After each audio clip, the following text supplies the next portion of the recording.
Right. It looks like we are live.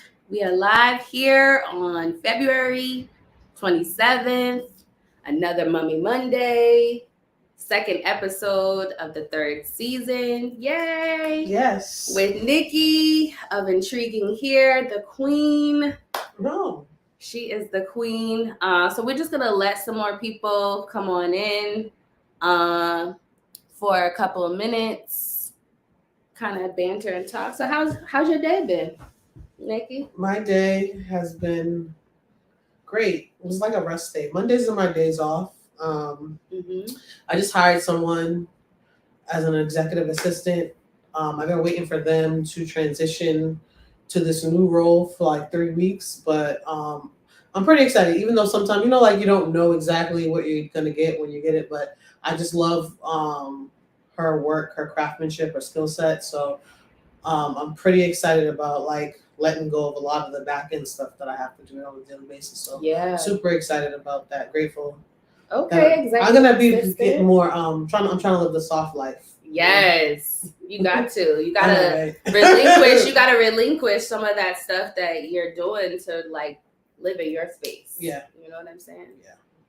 Yes, she's a boss lady, and we will get more into that. Yeah, I think we're gonna talk a lot about your entrepreneurial journey because you're out here too. Okay. Let's see, just a few more minutes. All right. Well, I'm so excited to sit down with you today. Just because, and I'll share more when we really, really start. Even like what you do for people who have, alopecia or, dealing with cancer, different illnesses that would, make you lose your hair. And, my mom, and, everybody knows my mom, thank God she's healed now, but she, the last year and a half has been undergoing cancer, and you were a person we came to, and she talked to you, she opened up, and, I never knew that you had that part of your business. And so I would like to dive into that too, because I think that is very important for women to feel empowered, even when they're going through something so tumultuous, that they have, feel good about themselves. And so I feel like that's a very impactful part of your business. So I definitely want to go into that, just even as like a mom, and how, how you're supposed to, feel, going on every day to day. So I think when you look good, you feel good. Exactly. It's like goes hand in hand. Exactly. And that's something like almost every day I'm dealing with someone who's like, wow, just what you did, it just changed the outlook of how I felt about myself. Like, so, that's that, amazing. That makes you feel good. You are transforming lives. You are transforming lives every day. And we are going to get into more of the personal side today. Hello, everyone. Welcome to Mommy Mondays. This is another episode where we talk about the motherhood journey, the good, the bad, the ugly, those stories that nobody really knows about. And, just to share our joys and our sorrows. That's kind of what Nikki, her story, and the theme of today's episode is with her journey. And I'm just really excited to have you on today. She is a serial entrepreneur. We're here in her shop at the Intriguing Hair. She's been in business for over 10 years. Well, correct? I'll be in business. This business in August will be 10 years. 10 years. Okay. 10 years. All right. Huge milestone. Very, very, very huge. So kind of, we know you around Boston as Intriguing Hair, you're doing, great things. But this is the Mommy Monday show where we talk about, our motherhood journey. And so let's just, dive right into it. Just as an entrepreneur and a mom, how how does that all like kind of coincide, on an everyday basis? What does that look like for you? On an everyday basis, I think as most mothers, I kind of deal with a lot of mom guilt, because it's like following your dream and your passion. So sometimes certain things have to take a back burner. I'm super lucky and grateful that I have a partner that allows me to like live my dreams to the fullest and kind of is like a partner in that. So sometimes the thing I do regret a lot, honestly, is like I miss a lot of things that for my son that I wish in hindsight, I'm like now I'm realizing those things are most important, not like the material things, not the the everyday work. Is like being there because you only have one life and you want to make sure that the people that are special and that you love, they feel supported and loved by you at all times. But I do think that if I go in the hinds, like look back at my life, that is probably one of my biggest regrets. Is some of the things that I missed. But my husband always tells me like you shouldn't feel that way because I was always like he was there most. Right. I wasn't there, but it's like those times. Like I remember one time it was crazy, and my son had like some like special school moment, and I went, and then there was immediately like some emergency at work, and I had to leave, and I'm like, damn, like I really set aside this time, I really wanted to be there, and then it's like I can't. So those things, I think all mothers deal with mom guilt. Right. You deal, like you wish you could be there all the time, but then it's like. I know that I'm not one of those like typical moms, like like the stay-at-home mom. I could never be that person. Yeah, I could like I gotta be up and even like when COVID happened and I was home, I was like I don't know how people do this all day. Right. Like I was like I gotta get out. I can't just sit. I can't. I'm not one of those like stationary people. I'm always moving. My mind's always going. So Yeah, for sure. That mom guilt is. I feel like no matter how much you do as a mom, you're in some way you're always gonna be like, am I doing enough? Am I spending enough time? Am I giving enough intentional time? But you said something really great. You bring up your partner. You have a really good partnership and a husband that understands. And I think, what would you say is most important when you are, looking for a partner or dating when you're in business? Listen, I don't like to give advice about what to look for because it's crazy. We literally it's bad. We both were in relationships. We met each other and we were cheating on our and it was just like from the moment we met we were like connected. But I mean, I don't know if our partners would feel the same way, like but I think you just need to find. I don't even know, like, so you can find someone that's compatible. I know people that are in relationships that they're opposite and it works. I just think as long as someone makes you happy, like just as long as you're happy, that's good because there's so many different ways in relationships I see now. I have clients that are in 3-way relationships. There's so many different ways that as long as you're happy, that's all that matters. Like for sure. Like who cares what everyone else thinks? Yeah. That's all that like you have one life, make sure you're happy. That's all what I said.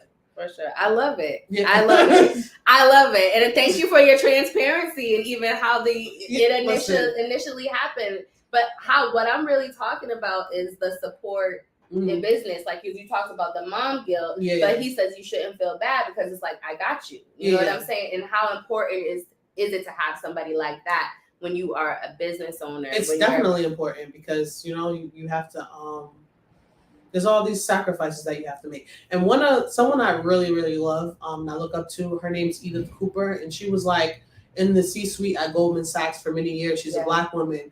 And I followed her story and how she navigated like motherhood herself. And it was kind of like those things, like she would talk about like how women would come to her, like, how can I have a career in finance and be a mom? Should I hold off being like, those are not things you should just live your life and things will work out the way they need to be. Like she always talked about like, she was always at work, like Monday through Friday, but on the weekends, she made it a priority to be home. Right. Like, so you just have to find those times that when you are home, like I have to always be present. Like it's hard, but like, like, for example, I just stopped. I don't watch cable anymore. Right. because then it's like taking time away from my family when I'm home. So I try to be more present when I'm home, like making sure that like not being on my phone, like like that's a big one. Yeah, it's hard, like that's a big one, and especially because it's hard for me because I'm like, oh, this money's called. Wait, yeah. But let me just put like, listen, I gotta So I try to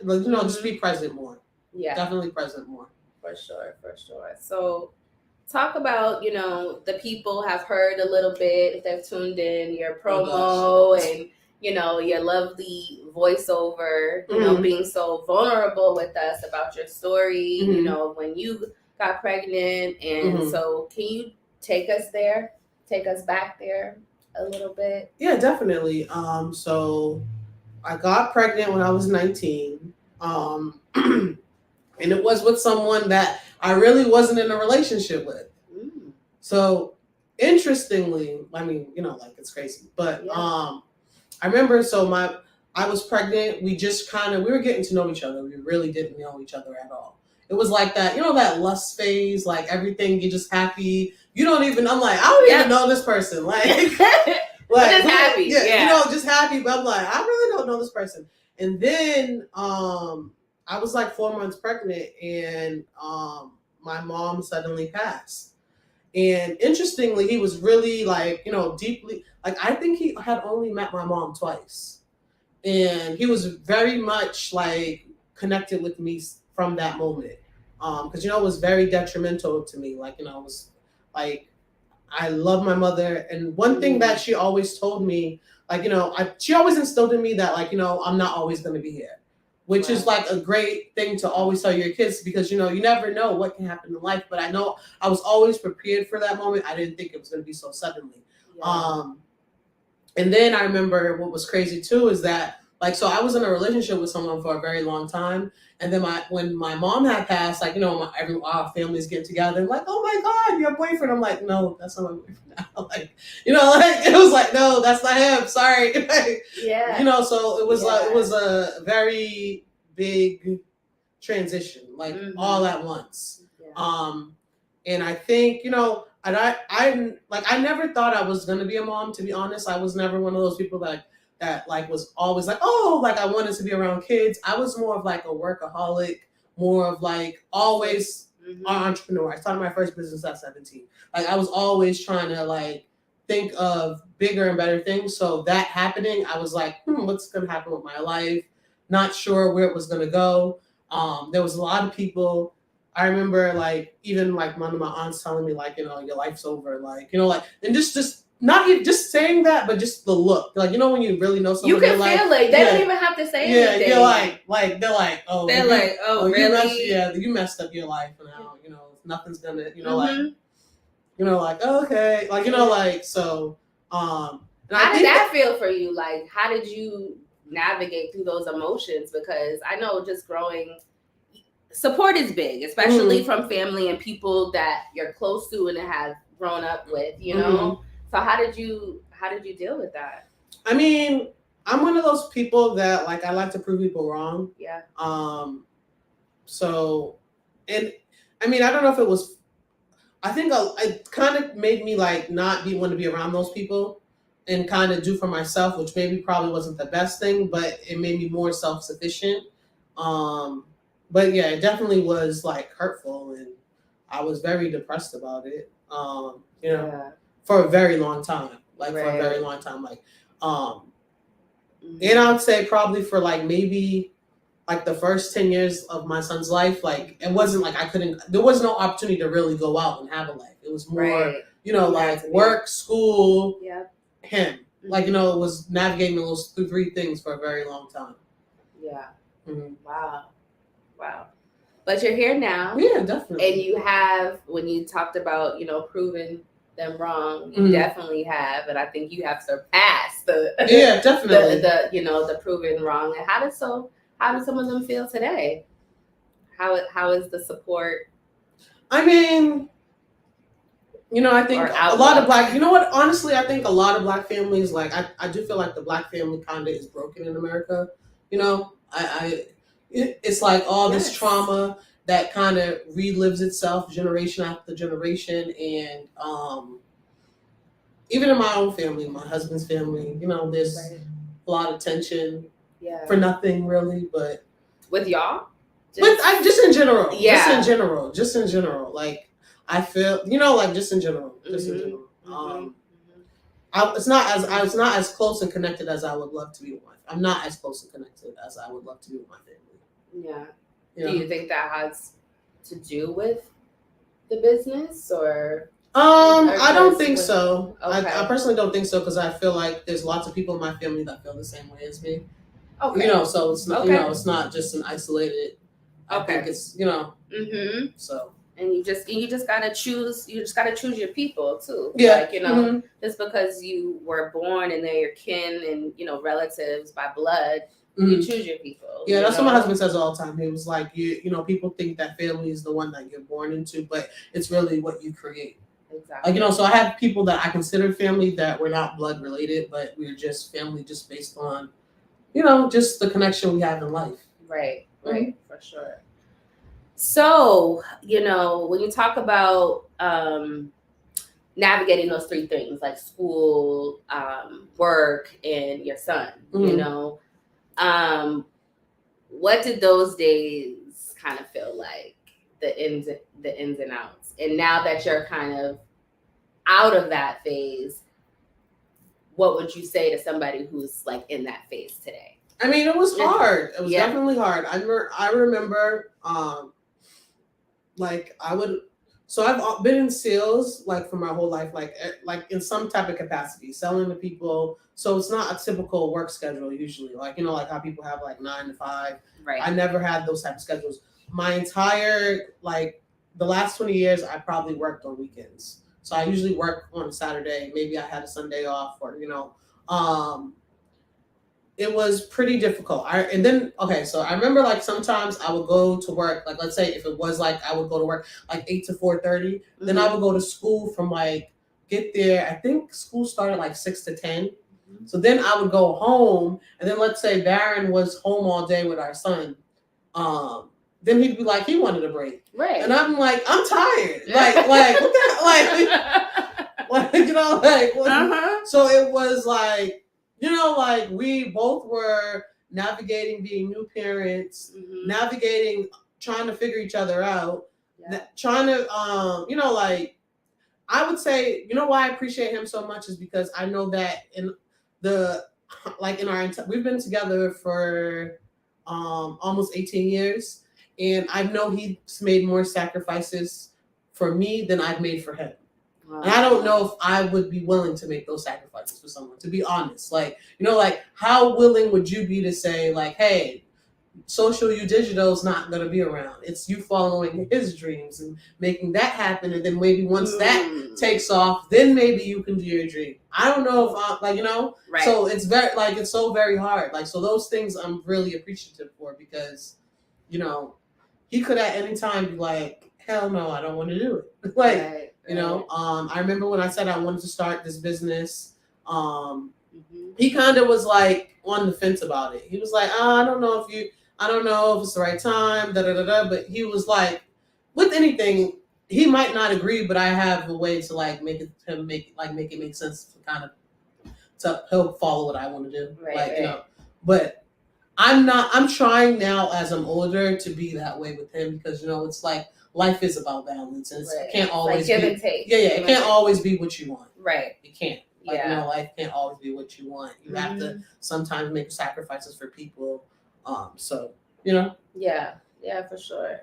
And so for people who don't know, with Intriguing here, he's right by your side with everything. So what does a work day look like, together, or is he like? So we do have so now that we own this building, he's doing more of he's been in construction. So there it goes. She owns the building, okay? Let's not just stop there. Let's a round of applause for that, because it was here last year when I think was it probably still happening? It was in the works. Yeah. It was in the works, and then it was just like, oh wow, she owns the block. It's it was a lot of work. So no, congratulations Thank you. for that, because I just want, before you go on, for everybody that's watching and that will be watching the replay, we're learning about Nikki's motherhood journey, but she is a great entrepreneur, like with a great mindset. Well, I'm working on my mindset. No one's perfect. She's not, perfect. Yeah. Nobody's perfect, but you're doing the work. You know what I'm saying? And you're creating opportunities. I don't feel like you're selfish with information. Some people can be selfish with information. I try not to be. Yeah, and stingy. I try not to be, but what's funny? I always think people like the narrative of who I am and who I really am is so different. So like what's the narrative? I don't know. I mean, maybe it's because I don't know. I feel like people think I'm some evil monster. Like I don't know. Really? I don't know. I do get that. Is that what their first impressions of you? Like when they come in, like, oh, I thought you. I've gotten that before. Like I thought you were so mean, and then I haven't heard it. I haven't heard it in a long time, but I think that I don't know. I just feel that way. Like what's interesting, that I always get afraid when it's like my name or my company. I like see like my name on my company online somewhere, because I'm like, oh my god, what is someone gonna say? Yeah.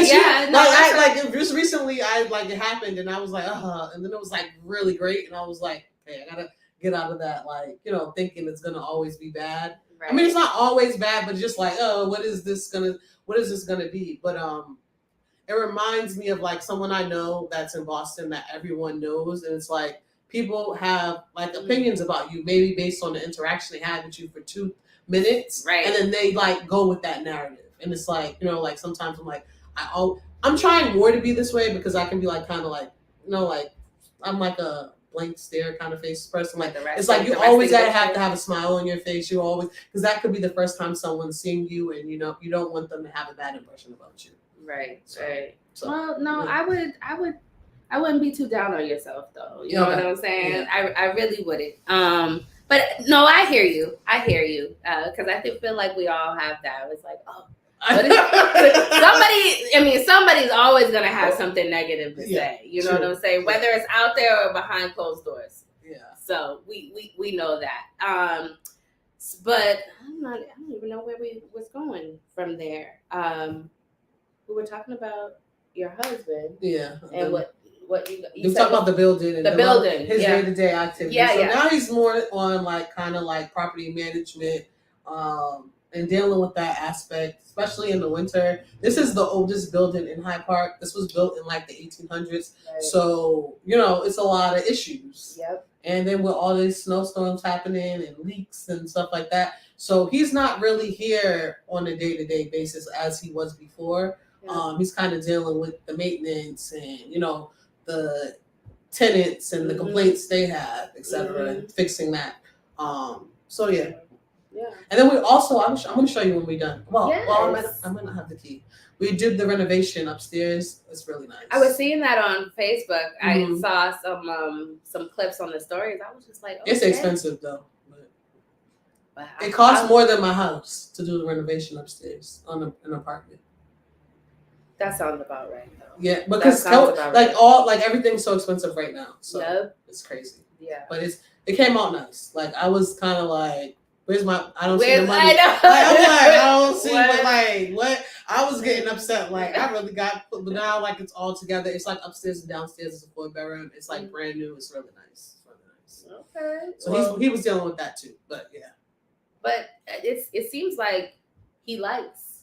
Does he like that part of the work? Like the real estate, Yeah, I think he probably likes that more. Mm-hmm. And then he kind of dealt with we do like a lot of shows and like events and stuff like that.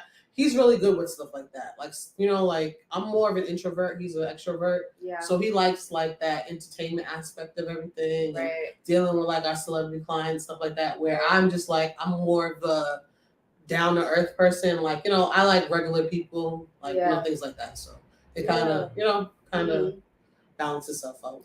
Yeah. I just want to show like the evolution, because you talked about like his sacrifices and stuff, but now Intriguing Hair has grown, and you guys have grown to buy this building, and now he's doing something different, in the business, and I think that that's amazing, You know? Yeah, and he also he has his own business too. He sells cars, but it's not like one everyday thing.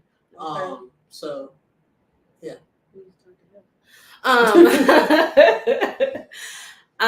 So no, thank you so much for just the background and how you and your husband work together. I think that's really insightful.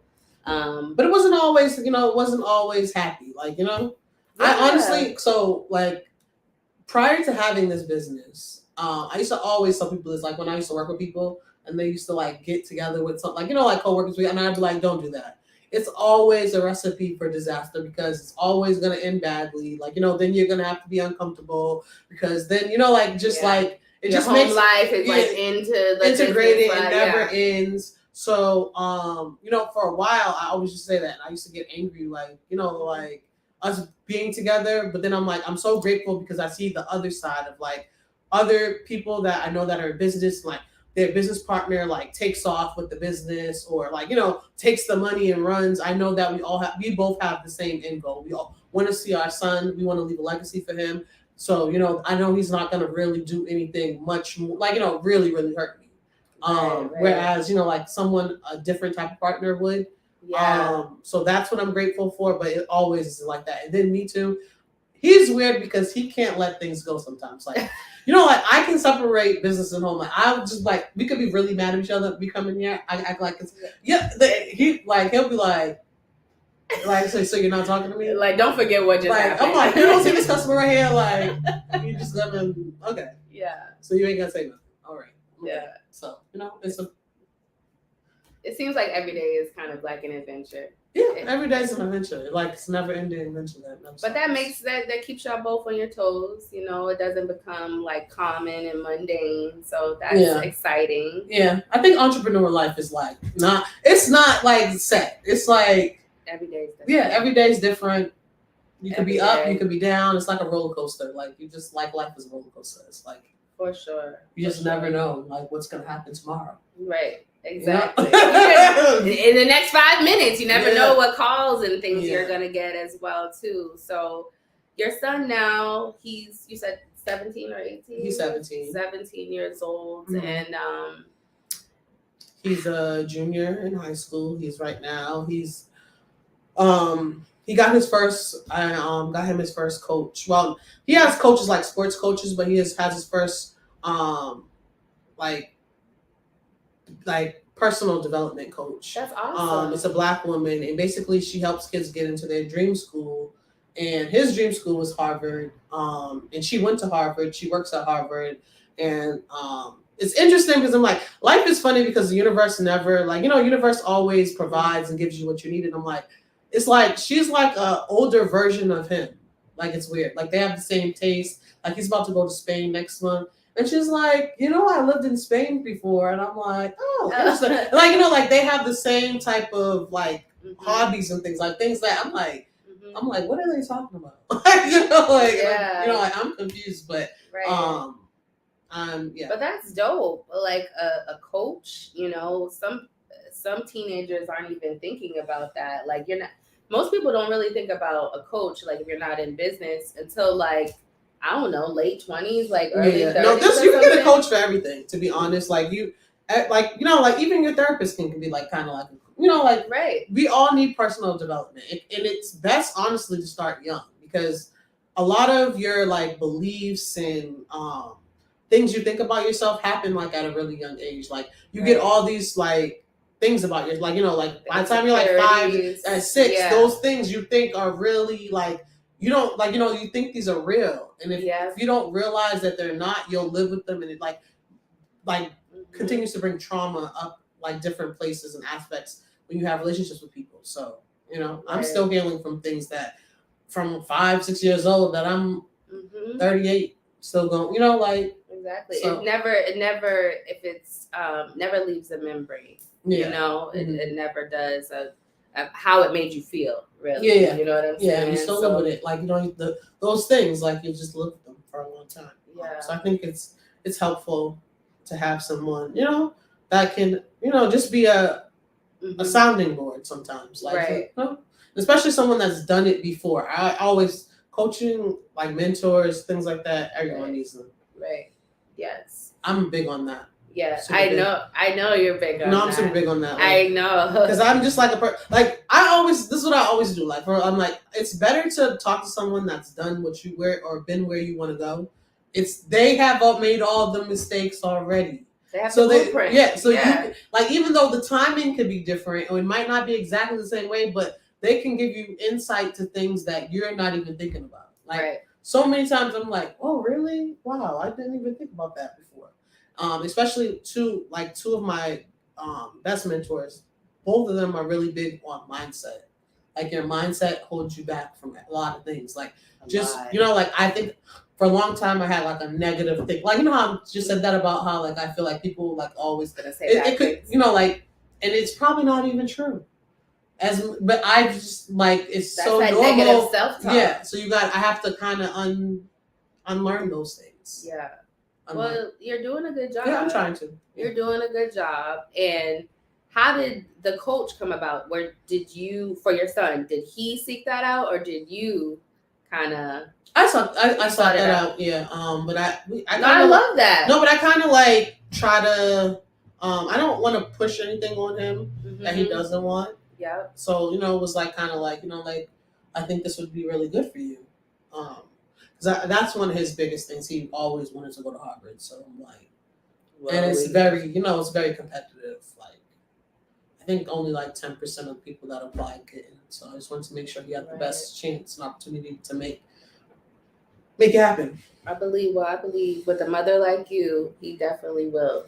Hopefully, fingers crossed. And even like, I feel like, to go back to the mom guilt, the first thing that you talked about, you should feel good about yourself as a mom, because not everything happens. It's not like instant gratification. You know what I'm saying? Mm-hmm. So he is who he is now, and he has the resources that he has because you did what you did at at the time that you may have not wanted to and didn't feel the best. Mm-hmm. But usually, like, when things don't feel the best, that's when, like, you're doing the work that will get you to where you want to go. That is true. I just want to like encourage you with that, because I'm just like, coach. I'm like, let me take notes, like, because I'm like, with Avery, I'm trying to expose him and get him in, everything, Mm-hmm. And I just feel like they should go further than we have gone. Yeah, I think that's the greatest gift, is like, as long as you feel like your kids have surpassed what you have done, then you've done your job. You've done your job. For sure. And I think also, I have a lot of friends that like are single moms, or, they might not work, or they might be stay-at-home moms, and they feel like, I try to flip it to them the same way. It's like, they are doing a great job because every day they're active in their child's life. Right.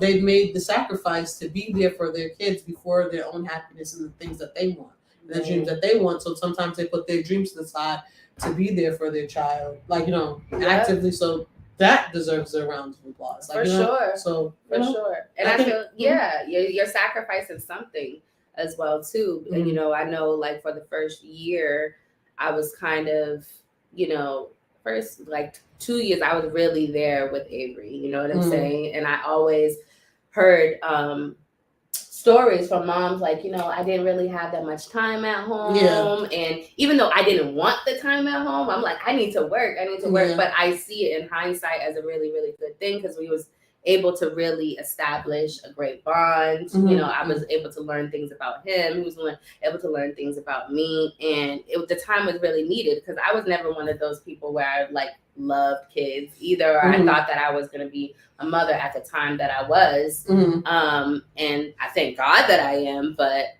it wasn't planned. You know what I mean? So, you're going to sacrifice on, if you're working all the time, you're going to sacrifice time. You know what I'm saying? You're going to, if you're not working all the time and you have the intentional time, maybe you won't have all the things to, resources to do what you want. Exactly. But you're going to sacrifice something. But the question is, like, what do you value? Like, where do your values lie? And so it all works out in the end. As you see, it all works out in the end. We're thinking about having another kid. I'm like, do I really want to do this again?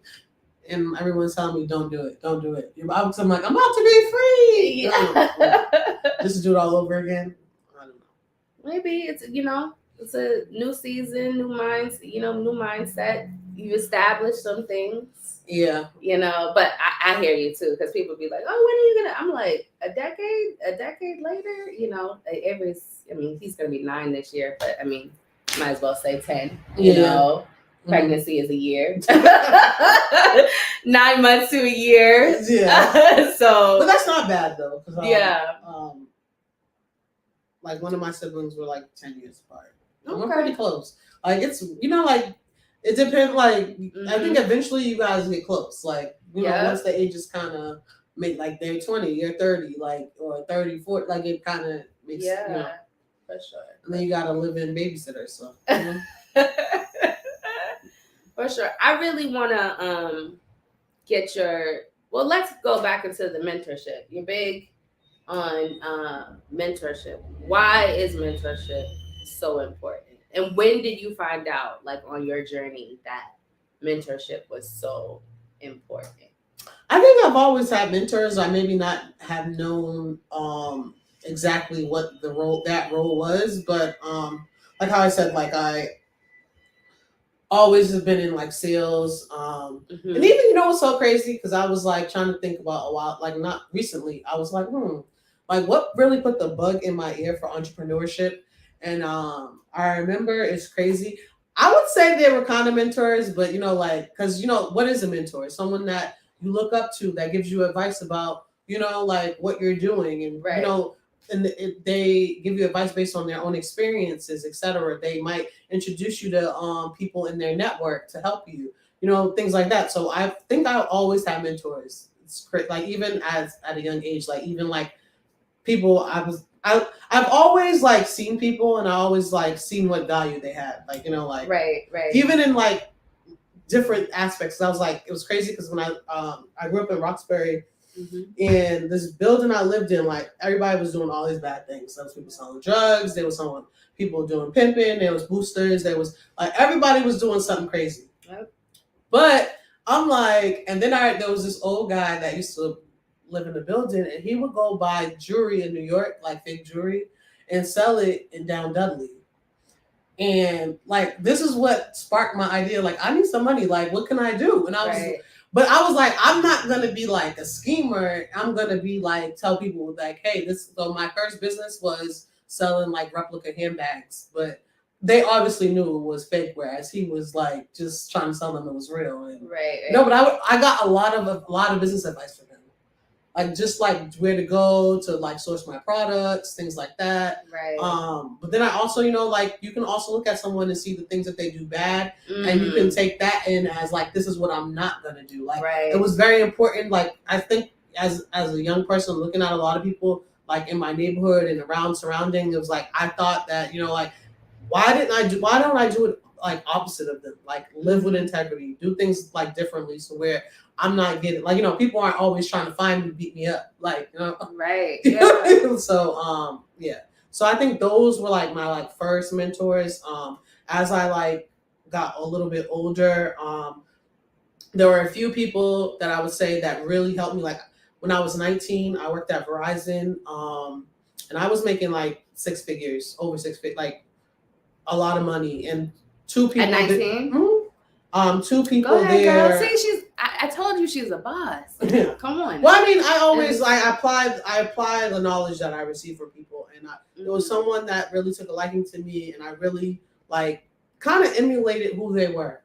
Like I seen what they did, and I just was like, it's working for them. Let me just apply those principles, and those principles some of those certain principles I still live by. Like one of the things she used to always say is like you have to inspect what you expect of people. Like, let's say if I like work with you and you're my employee, I'm gonna give you freedom, and like you're gonna have to take ownership of your job, but I still have to inspect what you're doing at certain points just to make sure that it's being done the way that it needs to be done, because it's just human nature for people to take shortcuts. Like even like for sure. Like even me myself, like hey, if I could find a quicker way to do something and it's faster for me, I'm gonna do it, even though it might not be the same quality level if I took my time. So it's always like like certain things that I take from people, the bad, the good, and I like apply. I don't know. I've always been a good like analyzer, like watching. Yes. I'm a watcher, like watch a good observer, and you take what you learn. But I what stuck out to me was like the integrity piece, like and when on your entrepreneurship journey where it was just like, I really need to be integral, like you really took that to heart. I think from what you saw. You know what? I think from the very beginning, even from when I first started my business, I was like, okay, like I kind of wanted it to be like, because my first job that I worked at when I went to hair school was in Newton, and it was like a white hair augmentation studio where it was like women that, very wealthy women that had hair loss, and on average, the average order value was about $5,000. And I was like, I wanted to have that same type of experience for Black women, where it was like professional environment. Like I know when I used to go get my weaves done on a Saturday, I would go to like get my hair done at like 9 in the morning. Sometimes I wouldn't leave till 7 or 8 o'clock at night. And I'm like, like there was no organization with it. It wasn't like, oh, if I have an appointment at 9, I'm going to be out at 12:30. It was like, I'm going to be there all day. So I wanted to make it like more professional, like based on what I had experienced. So, but I always, and then even too, because even when you said that, I was like, maybe, you know what? So like my mom was like a street person, like for real, street person. Yeah. So I think like living in that type of environment where you're always like afraid, like I would always be like, oh, please, let's not do this. Don't do this. And I'm like 10, I'm like 12 saying this, like being more of an adult than the parent. And then what I say was going to happen would happen. Like, it just made me very nervous growing up. Like, like certain things. Like, she would like write bad checks. She would it was always some type of scheme or something. So it made me always like, like I didn't want to live like that. Right. Like it always made me nervous. I never like, like I would be with like her and her friends and then be like, okay, well, can we not do this or can you not do that? And they would do certain things. And then it's like, oh, they're getting arrested. Here I am, 12 years old. Oh, well, here's the other kids. Like, make it work. Like I got it. So I didn't want to do that for myself. Like, Wow. So, I think sometimes like your environment, your upbringing makes you want different. Yeah. But your environment can be like your best teacher though. Yeah, true. Yeah, you get a lot of life lessons. Yeah. Wow. Thank you for that. And you're the oldest too. So I think just being the oldest, I'm the oldest as well. Like there's, things on your shoulders that are not on the other, siblings, shoulders. And there's a certain like vision and I guess maybe attention to detail and discernment, that you have that, maybe everybody else is just not paying attention. So true. Yeah. Yeah. No, I remember one, like it was like maybe like 2 years ago, like I got really upset with one of my sisters because I was so mad. Like we went out drinking and then I was just like, I was like, I'm tired of it always being about you. When is it gonna ever be about me? Like, it's like when it's always about, it's like, okay, I can never like go, like, I can never be the way you are to me. I always have to think like as the parent or the older person and like, like always like, like make an excuse for your behavior, but I don't get those same graces, like, so, it was funny because I was like, I don't know why. You were just letting loose. I'm tired of it. I'm tired. I'm tired, girl. Like, I was like, what is it gonna be about me? It's like, okay. And I was telling my other sister, she was like, y'all look crazy. Yeah. Oh, wow. Thank you for that. No, with you, I really you're such a boss. You're still growing, and like you said, no one's perfect. You're still growing. And you even talked about like your mindset, and you're still working on your mindset. I think we all are. It's still a journey. But for me, as an entrepreneur, with visions and dreams, but when you become a mom or that motherhood, like navigating motherhood, especially when they're young, it's hard to sometimes see your way. Like, you don't think it's possible. You don't think it's possible. There's so many things that are hitting you at once. And I feel like when they're younger, you're kind of more fragile. And so I really want to speak to the moms or aspiring entrepreneurs Mm-hmm. who are moms, you know, creatives, and like what the main advice like you would give them, like as far as just like to keep pressing on, you know? Yeah, I mean, I actually offer mentorship and coaching to people. Ooh. And I always, you know, like, what I like, it's funny because I know how I just told you, we talked about how I just went to New York, and I was Angela Yee. It was funny because I had sent one of them the video like of like her doing a 10-minute segment, and she was like, you tell us this all the time. It's like, really, honestly, you gotta take everything day by day.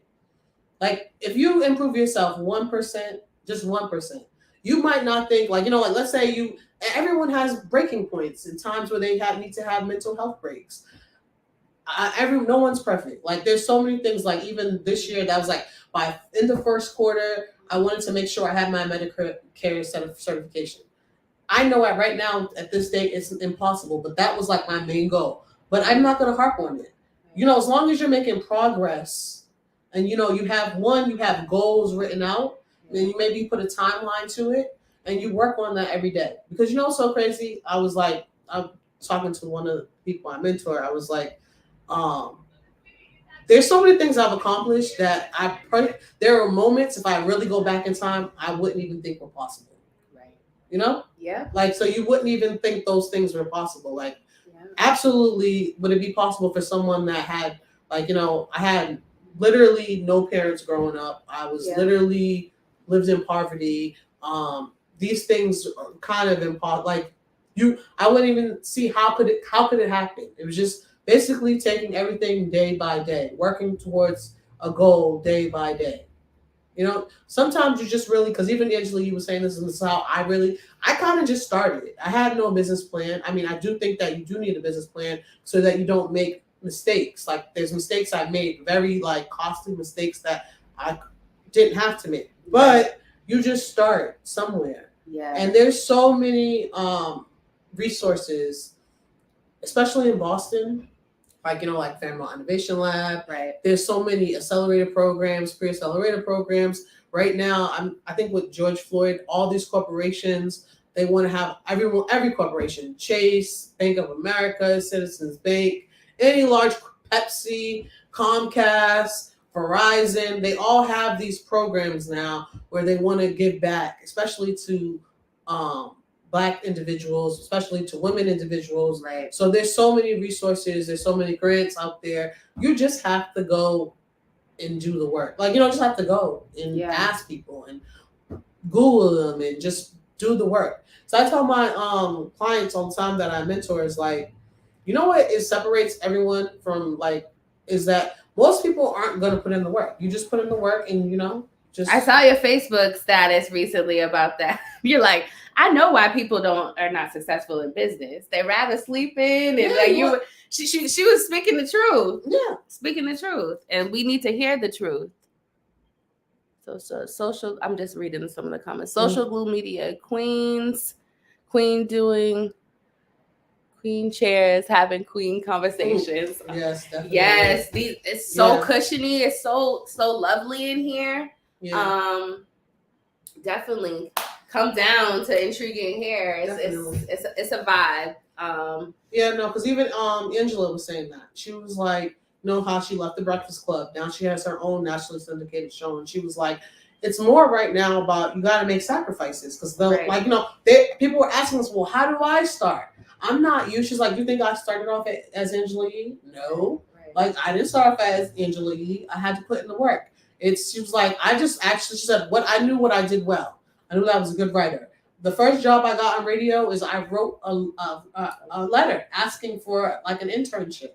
But she's like, even now today, she's like, you think that I can go out on the weekends? No, it's a sacrifice. I'm like, I think she said like, maybe she was in 40 different markets. She wants to be in hundreds of markets. So she knows that there's a sacrifice that has to be made. Right. It's not party time. It's not go time. It's like, you know, putting in the work. Right. You know, you only get there by putting in the work. Yeah. And even though you might not see it, I promise you, every single day you put in a little bit more effort, you're going to see different things happen for you. Yeah. I know it because of the people I mentor. There's people I mentored that had no business. And in a year's time, they've made 6 figures. They didn't know where to start. Like, I know that it's possible. Mm-hmm. It's just applying yourself. And, sometimes being uncomfortable and being, like, invulnerable and asking people for help. Yeah. Like, I think sometimes as Black women, we are afraid to ask. We think we always have to be so strong. Like, you don't always have to be so strong. Because there's plenty of people that are willing to help you. There's plenty of people that, you can lean on for advice. And, There's definitely. See how I said I would do my podcast? Yes. Lindsey, you gonna help me, girl? I was like, I'll help you. I will definitely help you. Because Nikki, you have so much value. I be looking at your the stuff that you put out on Facebook. Like, I may not comment or say anything, but I be watching. I'm a watcher. My Facebook account is my little parrot. Don't take it too serious. No, I don't. But when you're talking, but you're consistent with talking about business topics, everything usually has to do with business. Yeah, so and I just, when you see certain people putting out certain things, that they have a certain mindset or they're coming with a certain demeanor or about their business, and that's what I get from you. And I was just like, oh, I want to be connected with Nikki, just because you're winning, and you're doing the work, and not a lot of people want to. Even sometimes me myself, I'm like, writing it down, make it plain, and you really do have to write it down. Write your goals down, because sometimes it's so easy to forget or not be able to focus on that thing, and you have to work backwards. It's like, what is it going to take for me to reach that goal? What do I have to sacrifice? Again, you're not going to know what you have to sacrifice if you're not focused on what you wrote down and what. Yeah, I started. I mean, I've actually been much more intentional this year. I have a client that I work with, and she's like, I'm like, how does, even she blows my mind, because I'm like, how are you so much? She's just has so much detail about what she wants in life. She literally has written out 300 things in specific details about everything she's going to accomplish. Wow. I think she said, I don't know who said that. I think she said maybe Steve Harvey or something. Steve Harvey. I do remember that. He said 300. Yes. I was like, I'm going to do that, though. Listen, because it was funny. I started doing it, and I was like, wait. The first time I tried it, I was like, why can I only write out 10 things? Yeah. I'm like, what the? But it's like she had so much detail of the color of this, of that, where it's gonna be. I'm like, damn, you got some vision. I'm like, what the hell? But it's crazy. I was like, wow, just start writing it out. Yeah. And then by next thing you know, you be like, damn, I actually did that. I did that. Exactly. Oh, that's happening. It's moving. It's progress. Because I was really upset this year, because I was like, I had hired someone. I had WordPress, and I was migrating to Shopify, and I had hired 2 people, and I'm like, this one other person, they've been supposed to be doing it. It's 4 months later. Girl, what is going? I'm like, are you? He wasn't doing nothing. I don't know what, but she talked a good game. Though. Okay. That's why I was just like, why? I have referred her to people. Same thing. It was just like, why? Why you do me like that? Yeah. But now you got me looking crazy. Yeah, and then it was just so then I was like, I was so mad. I was like, it was just all the work and the detail I had put out, because I had literally wrote all the meta tags, the product descriptions, did all the research on everything, the entire and then it was nothing. And I'm just and then I kept sending it. It was maybe 50. I'm like, why am I? Because even Tyler was telling me, girl, just give it. She ain't gonna do it. I'm still sending it hey, yes. It's not. I'm glad I was talking to her, because I would still be sending her things thinking it's gonna happen. It's not gonna happen. No, it's just not gonna happen. So be a woman of your word too. I mean, the thing too is there's so, what is, I will say that's the thing about business too now, is that everyone wants to be an entrepreneur.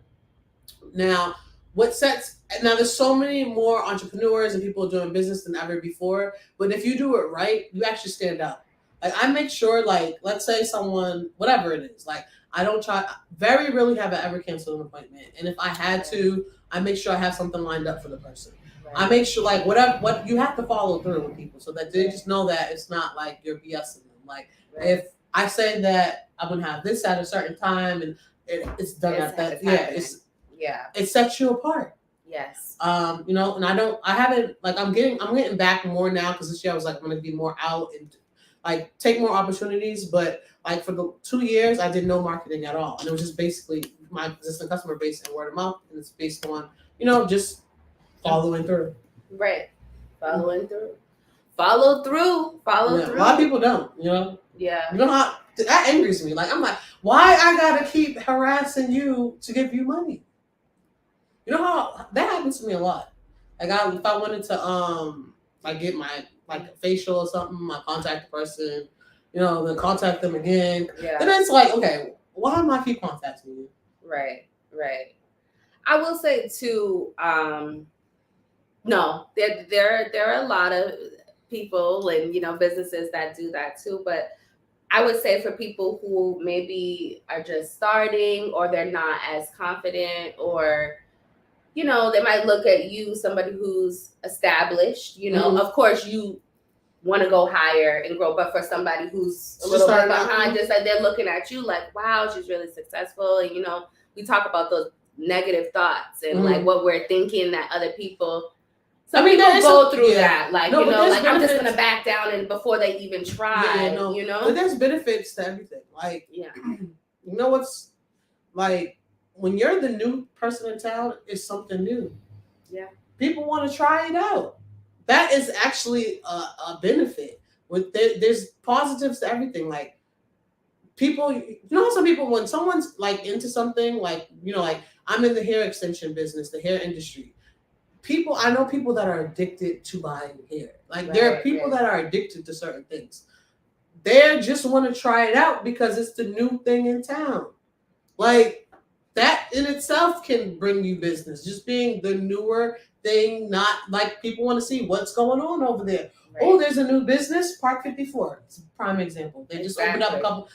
They're packed up. They're packed every day now.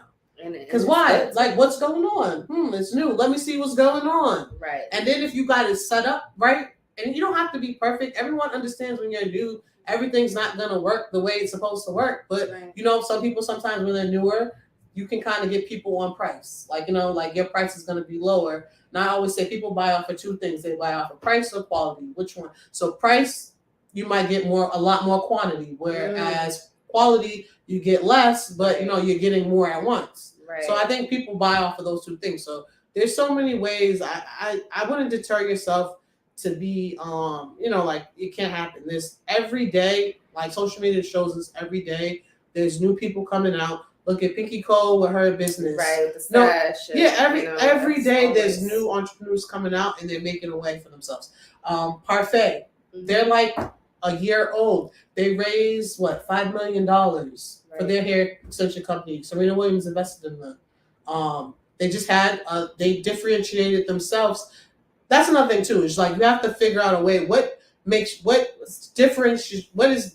your unique selling point? Right. Like, you know, like with the Parfait, they were like, we use artificial intelligence to show you what wigs or, you know, like hair pieces would work for you. There's so many ways that you can sell. Like, so they always say, like, there's 100 breads on the shelf. Like, don't be deterred from that. Right. You know? Exactly. But I do say, like, for newer people, one thing I don't like, though, is, like, you got to still put the work in. Like, just because I said, like, you know, like, just because I want to be a nail tech and I just say, oh, I mean, there's still that learning curve where you have to put those 10,000 hours in to master something. Right. You know? Right. But there's all different types of skill sets and levels. Like, price dictates that. Everything dictates that. So you shouldn't, I say go for it. Right. And, you know, don't let anyone deter you from doing anything you want to do. I think especially here, like in a city like Boston, it could be it's much more not as friendly, not as welcoming as other places. Yeah, like just in general, like for entrepreneurship, like when I go to Atlanta, I go to Houston, even New York, it's much more of a collaborative partnership type of vibe. Where here it can be difficult. Yes. Like, you know, so I always say sometimes you got to get out of your environment. Like if you see it's not working there, get out your environment, because once other people see you making it somewhere else, that's when people around you is going to want to mess with you.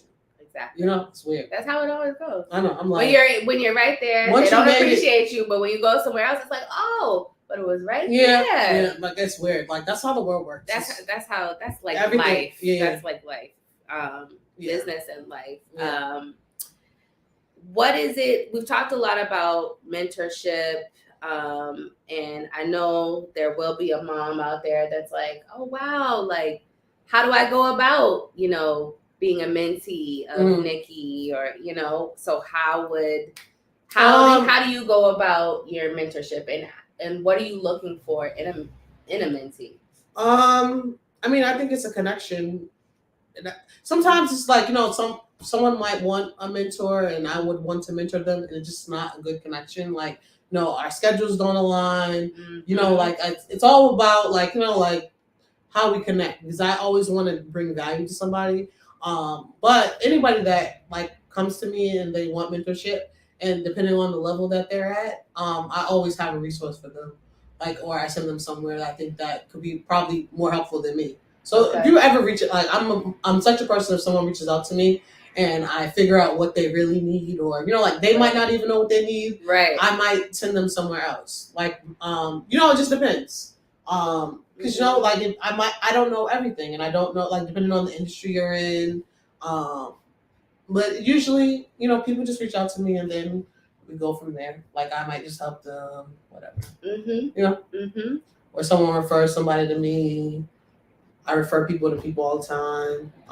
So you're open. I'm definitely open. So you're open. Okay. Yeah. So I didn't know if there was like a certain like closed process or anything. But no. I mean, I am starting a new business pretty soon. Like it's getting off the ground. So then that's gonna take up a lot of my time. Yeah. But if that can help somebody, I definitely would. Okay. And it's in the beauty industry? Yeah, I can. I mean, I'm about to open. Well, I'm about to. We're looking to open up a cosmetology and aesthetic school. Amazing. So lifelong dream that I always wanted to do it. Interestingly, I was like, if I ever did, like, I have a few different other businesses that are not like, like huge, big businesses that I can talk about. Right. But I was like, if I ever did another business, I was like, I knew I needed a partner because, like, it's a lot of work. And I like went into my mind, and the first person that I thought about that I thought would be great, that like I just like how they do business. Right. And I knew that that they had the same moral compass and integrity that I had, and then I reached out to them and they were on board, and then like what they brought to the table was even bigger than what I even envisioned. So I think it's going to be something really big, something great. And something that's probably going to take up a lot of my time, but I'm pretty excited about it. Yeah, building. I can't wait to see what it becomes. Yeah, definitely. It's going to be great. Right. So how would you, how are you feeling about your motherhood journey now? This is a new season. Your son's older.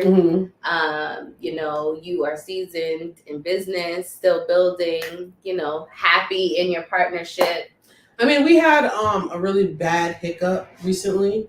And it's interesting because like I was like, my son I always thought was like the perfect son. Like, everything he just excelled at. Like he was just like never any issues. He never really cried as a baby. It wasn't like it was just like everything always worked out perfectly. Like he was reading at like 3. It was just like he was just the perfect kid. And we had a hiccup recently, and it kind of had like took our household, like changed our household, but I feel like it made us more connected now than ever before.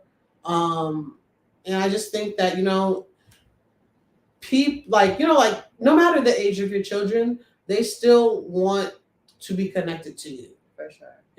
Like sometimes like that's why I was talking about, like as a teenager, like you have children and like they become teenagers, you're like, oh, they don't necessarily need you. They probably need you even more because they're dealing with so many different things and like school. Exactly. And, like just exactly.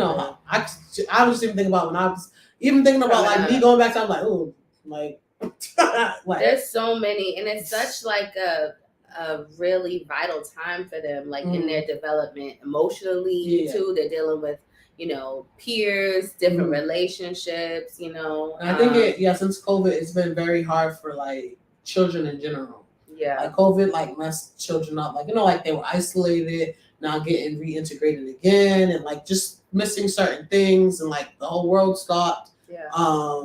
So, like I'm happy about where we are now. I'm just, like it's just making sure, like, that I'm always connected to I always want to be connected to my kids. If I have more than one, like just so they know that I'm always there, no matter what. Like they can come to me with anything, no matter what it is, and I'm always available. But like I think this was a journey. Like now it was more difficult than probably any other time in childhood. Like just our relationship, like together. Because normally it was just like easy going, and then you have and it's just like easy going, and it was just like, like ooh. Do you feel like it's because he's an adult, no, because he's very more. No, well, I think he's more. No, because I feel like boys and like he's like not like he's more like childlike than adult. Like like he's still a kid. Like okay. I just think that I do think everyone has a moment when they just have their own breaking points and stuff. Yeah. Like everyone has to go through something. Everyone can't be perfect or live up to your expectations forever. Like there's gonna be a point where they too have had enough and they going through stuff, or just maybe even they might have been going through things, but then they just make it known that they're going. Exactly. Mm-hmm. And I think you said something so profound too, like it's different seasons, like all the time, like and we were kind of talking off record and a little bit when we first started, like about having more kids and like how far they would be apart and stuff. And I think when people ask me, "Oh, are you having more kids?" and stuff like that, like I don't know if I am, but I'm always thinking like I need to be there for my child who is already here. Like if he's about to be in another phase next year, you know what I'm saying? And how would that take away from him if I did have another one? Because I wouldn't be able to show up for him in the way that you do now. Yeah, that's true. So yeah, that's true. I mean, I do what I do regret is, well, my husband, he's an only child with his mom, but he has other siblings with his dad. I was, but I'm starting to, because I always thought, like, is it bad that he's an only child and he never but then I'm starting to meet so many other people that I didn't realize they were only children. I'm like, they got their shit together. Like, I always thought only children are like very selfish and they have like lack empathy because they, like just not, they get what they want most of the time. So they don't understand that sharing aspect and, like making space for other people. And I know that, I think that would be, if I said if he had advice, that probably is it. But, so that's what like scared me about, because I'm like, my husband, I'm like, he can be kind of to me, like, it's all about him. He can't see the others. Like sometimes it's like, he can't see other people's viewpoint. It's only his view. Oh. So, but I think that's that only child thing. Yeah. Well, thank God he has you, because you guys kind of work that out together. Yeah. And that's why, being attracted so to somebody different. Yeah, that's what I was like, I don't know. I mean, I kind of regret, like, I'm like, I wish maybe he did have a sibling, but I do know it probably would be too much for me. Yeah. So. We'll see. Yeah, we'll see what comes of it. Having a little baby, like, look at me. Because I've been seeing a lot of people with babies. Me too. Everyone's pregnant. I'm like just like a lot of people with babies. It becomes like scary. It's like, okay. But no, it's beautiful. It's beautiful seeing all the cute babies and reproducing. So I think we have come up on an hour. I'm not even sure what time it is. This was a good conversation. Yeah. It's been a pleasure talking to you. Been a pleasure as well. Being in this space. It's nice and warm. It's nice and lit.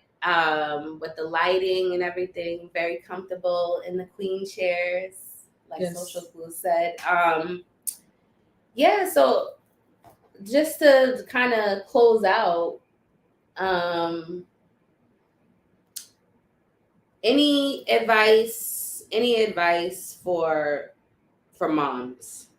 For moms in particular? Moms, yeah, in particular. Don't be too hard on yourself. Like, you just sometimes, and everyone is different. Every mom is different. Every experience is different. Just because, you were raised a certain way and, it didn't pan out for you that way, it's okay. Because I know, a lot of people, especially a lot of moms, sometimes single moms, they'll be with the dad and then, now they're not. They feel guilty. The kid doesn't have a 2-parent household. Yeah. I think you just appreciate the experience that you uniquely bring to your child. That's good. That's what you just gotta appreciate that. Yeah, appreciate what you bring and know that it's enough. It's enough, and you'll just keep building on it. Yeah, because what you perceive is wrong, your child probably doesn't even perceive it. Right? What you think, and what I always tell my son too, perception. I was like, you could be. I said both when I try to explain things, I'm like me and you can have the same experience. We'll be in the same room talking to the same person, and we go back, and I will perceive it totally differently. It's it's just that's how life is. Right. Yeah. Yeah. For sure. Don't be too hard on yourself. I love that. Don't be too hard on yourself. And I would say, Nikki, you are so humble.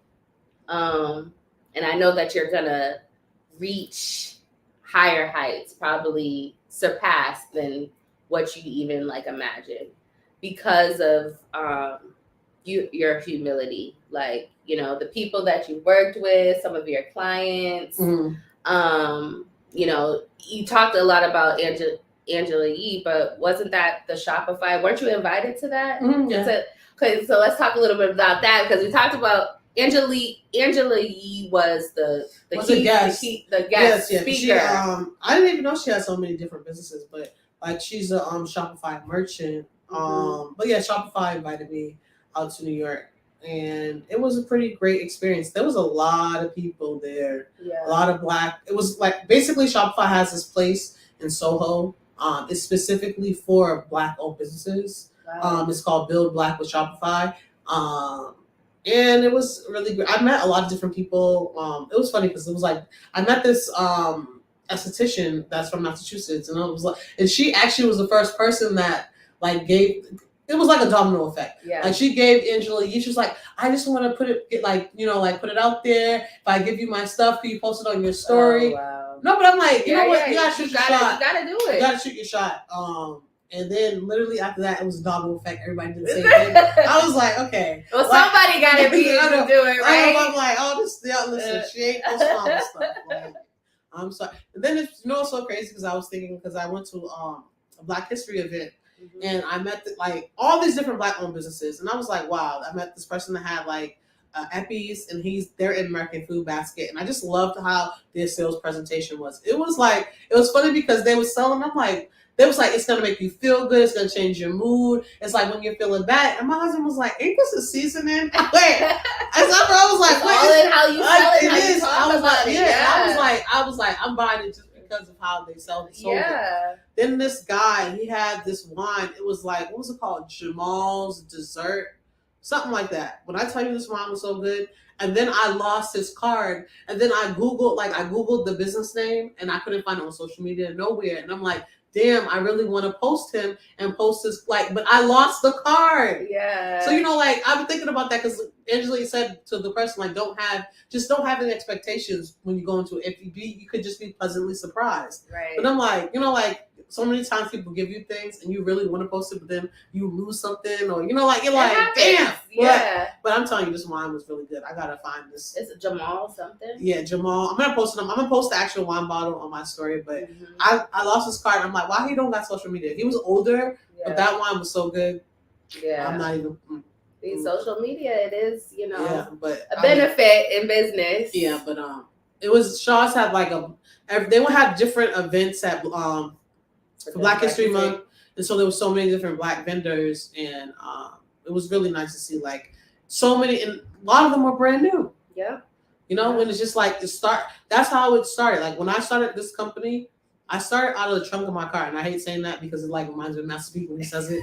I legit Started out of the trunk of my car. I would drop. Like I literally was like, okay, this is how I'm gonna set myself up differently. Anytime somebody wants hair, I'm gonna. If it's midnight, if it's at 2 a.m, it wasn't safe, but I was like, I had my little friend like come with me, and we would just drive there. We go to Revere, Everett, Weymouth, boom, boom, boom, and then that's how it started. Like you just start from where you're at. You don't have to. No, sometimes you like I got it. Sometimes you're like it has to be this way. It has to be.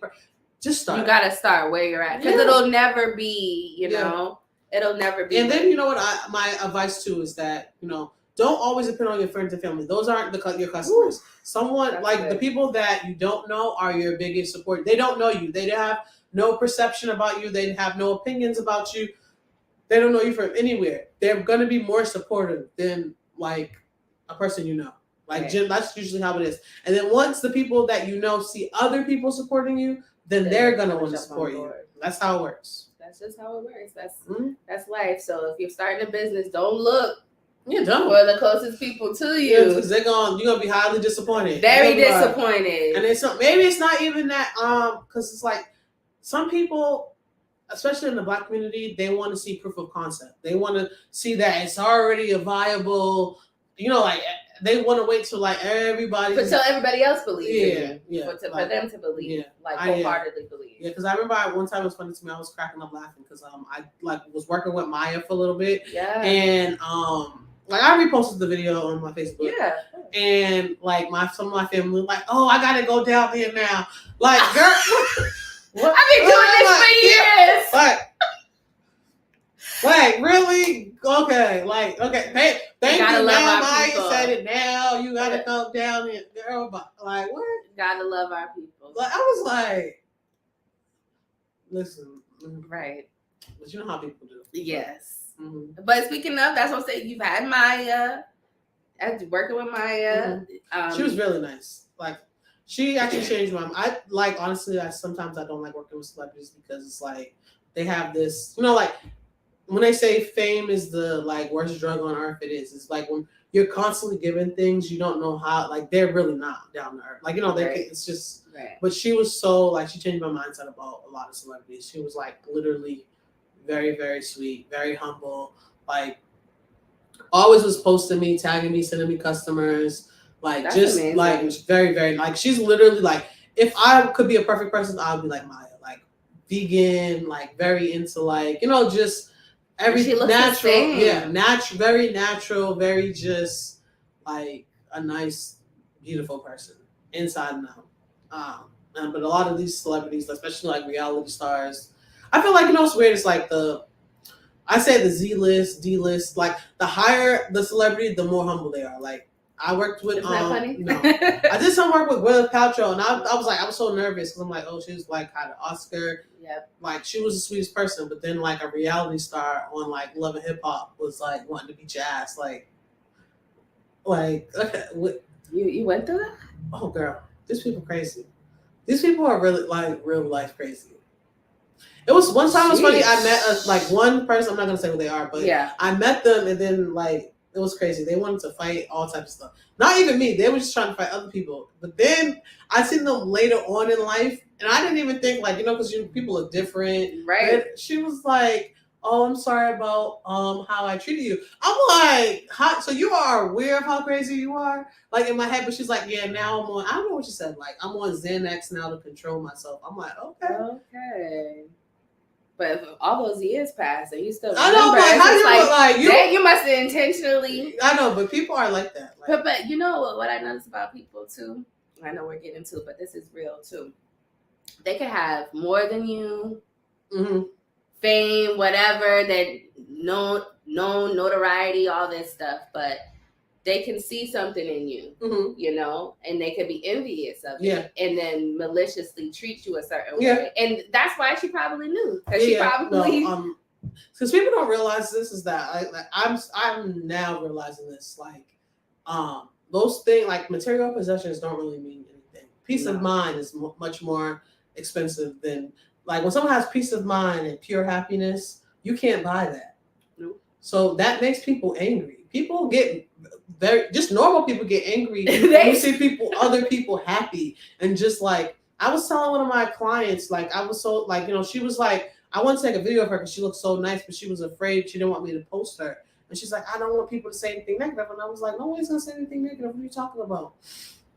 But she was just like, people, I was telling her, like, you cannot let people, for so long, people, like, even how I said that when people post, like, I was like, I'm, like, now living in my happiness and my truth, and I don't care what anybody has to say about it. Right. I cannot I cannot be silent or live in the shadows because I'm afraid of what someone else is going to say or what they're going to do, when, honestly, they're probably miserable. That's why they're doing that. Right. And it was just like, she was like definitely afraid for me to post her. And then I posted her, but I was like, let me just post her on my story. And then like, I kept getting hearts and hearts. And I was like, oh, and someone was like, oh, she looks just like, is that JT? And I was like, I sent that to her to show her, like, you can't like live like, we can't allow people to do this to us. Right. Like, imagine like you're like in 10 years, you're not living your full potential because you're afraid of what other people are going to say or do.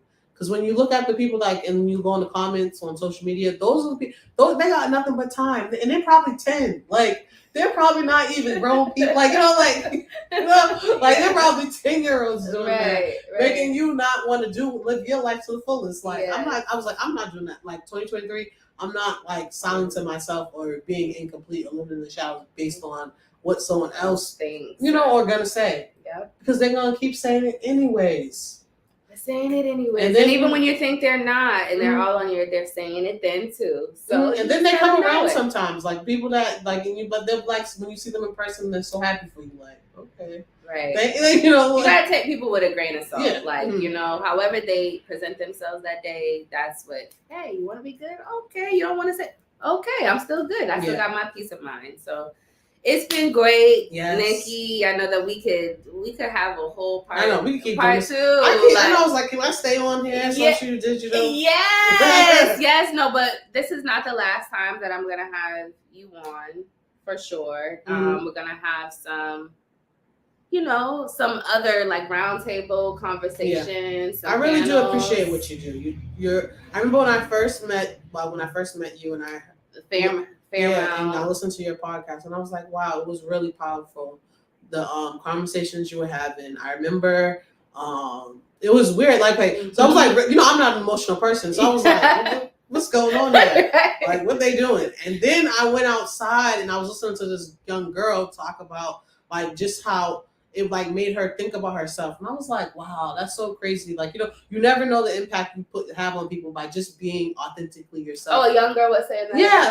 Yeah. When you and Amanda was having. Amanda, yeah, and then she was like, I think something with whatever was, I forget, something with her own family that it was. She was crying like about it out in the hallway, and I was like, and I was like, she was talking to somebody else, and I was like, oh, let me get out, like, because it was private, but I was like, it was like so powerful, like what you're doing. So thank you for that. It was really good. And I that's what I was like, I need to be on your. I was yes. Like, I gotta be on your podcast, girl, because you got the girls crying and getting emotional. I'm like, woo. There's a lot of powerful conversations happening. Yeah, and this is one thing that I wanted to break through and have powerful conversations and talk about what people really don't talk about. Yeah. And I feel like, especially in the world of entrepreneurship, it's always like the flex or like the success, but there's so much stuff behind that. Like, you didn't just get to this. There's been so many trials and tribulations, and it's like, let's be real about that, because it's about sharing our stories so that other people don't repeat the negative stuff, or you at least have a chance. You have resources, and we're not being stingy with stories and information that could, help you evolve higher and ascend higher. So that's what I'm trying to do. So thank you for that. We're gonna get out of here. I know that it's late, but if you're catching the replay, definitely thank you. Thank you for the hearts and the care on Facebook and on YouTube. And yeah, catch us the next Monday. I don't know when the next episode is, but it's coming and it's going to be good for the next Mummy Mondays. And we're out. Peace.